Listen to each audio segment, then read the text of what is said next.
और ये बात करते हैं उत्तर प्रदेश की।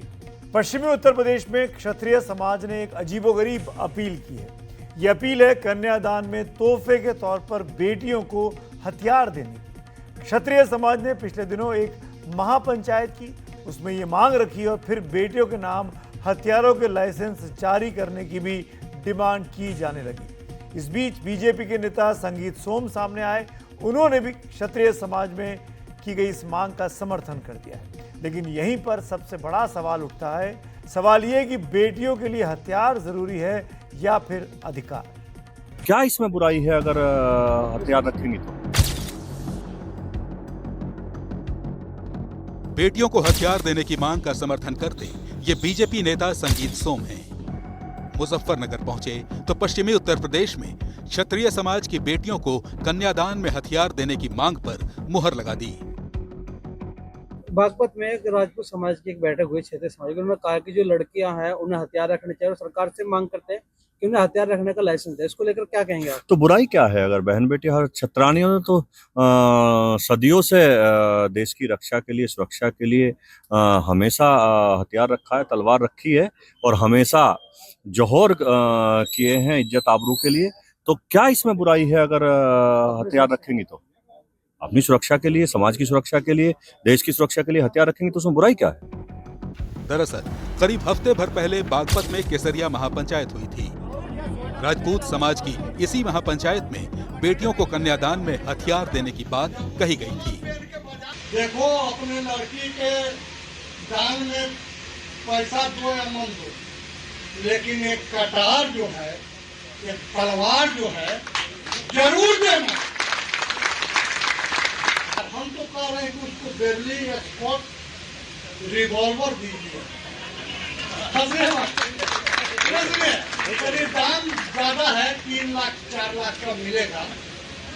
दाम ज्यादा है, लेकिन कट्टा का दाम ज्यादा नहीं, जरूर दीजिए बेटी। बागपत के गौरीपुर बीतली गांव में हुई केसरिया महापंचायत के बाद बेटियों के लिए सरकार से बाकायदा लाइसेंस जारी करने की मांग उठने लगी।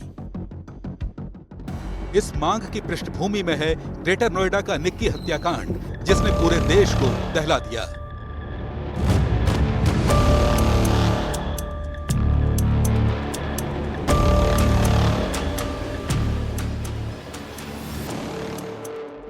लेकिन सवाल यह है कि बेटियों को मजबूत बनाने के लिए हथियार जरूरी हैं या अधिकार?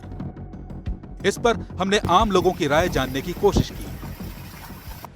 मेरे हिसाब से अधिकार देना चाहिए। और हथियार की बात करें तो मैं ये नहीं कहूँगी कि चाकू छुरी ये सब दो, but I think like paper spray वगैरह जो होता है वो आप लेके चल सकते हैं, और जो इलेक्ट्रिक हल्का सा शॉक वगैरह देना, क्योंकि आजकल जो माहौल चल रहा है, जैसा आप देख रहे हैं कि भाई लड़कियों के लिए सेफ नहीं है। लड़कियों को अधिकार देना चाहिए या फिर हथियार देना चाहिए? हथियार देना चाहिए।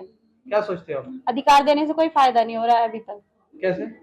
कैसे कुछ भी, लड़कियां सुरक्षित ही नहीं है। अधिकार का क्या फायदा है जब लड़कियां सुरक्षित ही नहीं है? अधिकार का क्या करेंगी वो? अधिकार तो देखिए सरकार बना देती है, पर अगर हथियार भी कुछ लीगलाइज सबको, हर लड़की के पास हो तो वो ज़्यादा बेटर रहेगा। हम लोग ज़्यादा सेफ फील करेंगे कि अगर कोई भी हमें कुछ कर रहा है, एटलीस्ट हम वो हथियार निकाल के कुछ डरा सकते हैं या फिर उसको यूज़ कर सकते हैं। मेरे हिसाब से हथियार मिलने चाहिए, क्योंकि आत्मरक्षा जब होती है, जब ज़रूरत पड़ती है, जब कोई तो साथ में आता नहीं है, पुलिस वगैरह जितने भी लोग हैं, लोग वीडियो बनाते हैं लेकिन हेल्प नहीं करते हैं, बोलते हैं कि हम केस में नहीं पढ़ना चाहते, इन सब लफड़ों में पढ़ना चाहते हैं। इस वजह से मुझे ऐसा लगता है कि उनको खुद ही मतलब ऐसे सिस्टम देना चाहिए, ऐसा उनको सिखाना चाहिए, ट्रेनिंग देनी चाहिए, जिससे कि वो अपनी रक्षा खुद ही कर पाए। हम इसे सैंपल सर्वे तो नहीं कहेंगे, लेकिन इससे आपको सुरक्षा को लेकर बेटियों के मन में चल रही बात समझने में मदद जरूर मिल सकती है। हम किसी को हथियार देने की मांग की तरफदारी भी नहीं करते, लेकिन बेटियों को कन्यादान में हथियार थमाने की जो मांग बागपत से उठी, उसकी वजह समझना भी जरूरी है। देश भर के आंकड़े देखें तो साल 2012 में पति और ससुराल वालों के हाथों किए गए जुल्म के 17,90,000 मामले सामने आए। 2014 में इसी तरह के 20,10,000 मामले सामने आए। 2019 में इसमें थोड़ी कमी दिखाई पड़ी और आंकड़ा गिरकर 19,30,000 रह गया। लेकिन 2022 में ये आंकड़ा बढ़कर 20,90,000 तक पहुंच गया।